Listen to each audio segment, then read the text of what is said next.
మరో breaking news చూస్తూ ఉన్నాం. చైనాలో భారీ ప్రమాదం చోటు చేసుకుంది. హాంకే వంతెన కూలిపోయినట్లుగా కూడా తెలుస్తుంది. ఈ ప్రమాదంలో 12 మంది మృతి చెందినట్లుగా అయితే తెలుస్తుంది. నలుగురి పరిస్థితి విషమంగా ఉన్నట్లుగా కూడా సమాచారం. బ్రిడ్జ్ ప్రారంభించిన నెల రోజుల వ్యవధిలోనే ఈ ప్రమాదం చోటు చేసుకోవడం చాలా దారుణమని కూడా అంటూ ఉన్నారు. చైనాలో భారీ బ్రిడ్జ్ కూలిపోయి 12 మంది మృతి చెందిన ఘటన డ్రాగన్ కంట్రీలో కలకలం రేపుతూ ఉంది. ఈ ఘటన నిన్న మధ్యాహ్నం చోటు చేసుకున్నట్లుగా కూడా తెలుస్తోంది. బ్రిడ్జ్ ప్రారంభోత్సవం జరిగిన నెలల వ్యవధిలోనే ఈ ఘటన జరగడం విషాదకరంగా మారిందని కూడా చెప్పుకోవచ్చు. ఒక్కసారిగా కూడా మనం స్క్రీన్ మీద కూడా ఆ విజువల్ చూడొచ్చు. ఏ విధంగా ఆ బ్రిడ్జ్ కూలిపోయిందో కూడా మనకి కనిపిస్తుంది. ఒక్కసారిగా ఆ బ్రిడ్జ్ కూలిన తర్వాత కూడా చుట్టూ కూడా ఒక రకమైన పొగ అయితే అలుముకున్నట్లుగా కూడా తెలుస్తుంది. అక్కడున్న సముద్రంలో ఆ శకలాలన్నీ పడినప్పుడు కూడా ఆ వ్యర్థాలన్నీ కూడా ఒక్కసారిగా పైకి వచ్చినట్లుగా కూడా తెలుస్తూ ఉంది. ఎంత ఘోరమైన ప్రమాదం చోటు చేసుకుందో కూడా మనకి ఆ విజువల్ అయితే క్లియర్గా కళ్ళకు కట్టినట్లయితే కనిపిస్తూ ఉంది.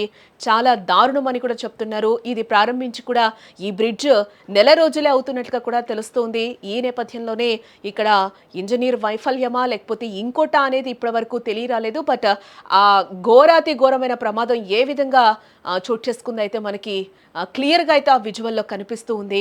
ఆ చుట్టూ ఎంత పొగ అలుముకుందో కూడా మనకి కనిపిస్తూ ఉంది.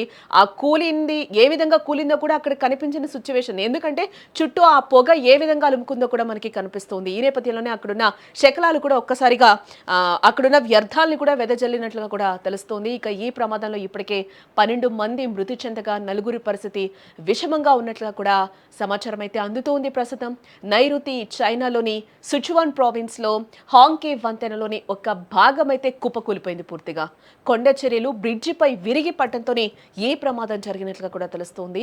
మధ్య చైనాను టిబెట్తో కలిపే జాతీయ రహదారి వెంబడి ఉన్న హాంకే వంతెన నవంబర్ 11న మధ్యాహ్నం పాక్షికంగా కూలిపోయినట్లుగా తెలుస్తోంది. ఆ సమయంలో వెలువడిన దుమ్ము ఆకాశాన్ని మేఘాల మాదిరిగా కప్పివేసిన వీడియోలు ప్రస్తుతం సోషల్ మీడియాలో వైరల్ అవుతున్నట్లుగా కూడా మనకి తెలుస్తుంది. అయితే ఏ ఘటనపై దర్యాప్తును ఆదేశించామని, కొండ చర్యలు విరిగి పట్టమే ఇందుకు కారణమా లేక నిర్మాణ లేదా ఇంజనీరింగ్ లోపాలు ఏమన్నా ఉన్నాయా అన్న కోణంలో అయితే దర్యాప్తు చేయాలని ఆదేశించినట్లు కూడా ప్రభుత్వం తెలిపిందని అక్కడ ప్రముఖ మీడియా అయితే చెప్తోంది.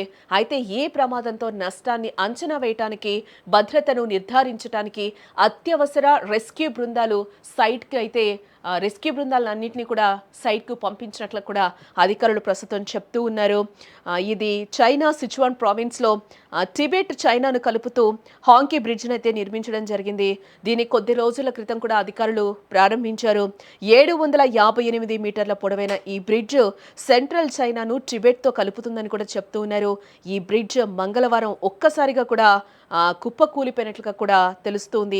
క్షణాల్లో వంతెన కింద భూమి కుంగిపోవడం, దాని పిల్లర్లు ఒరిగిపోవటం అవన్నీ కూడా నదిలోకి కూలిపోయి ఈ వంతెన నిర్మాణం పూర్తయిన సంవత్సరం కూడా కాకుండానే ఇలాంటి సిచ్యువేషన్ అక్కడ నెలకొందని కూడా చెప్తూ ఉన్నారు అధికారులు.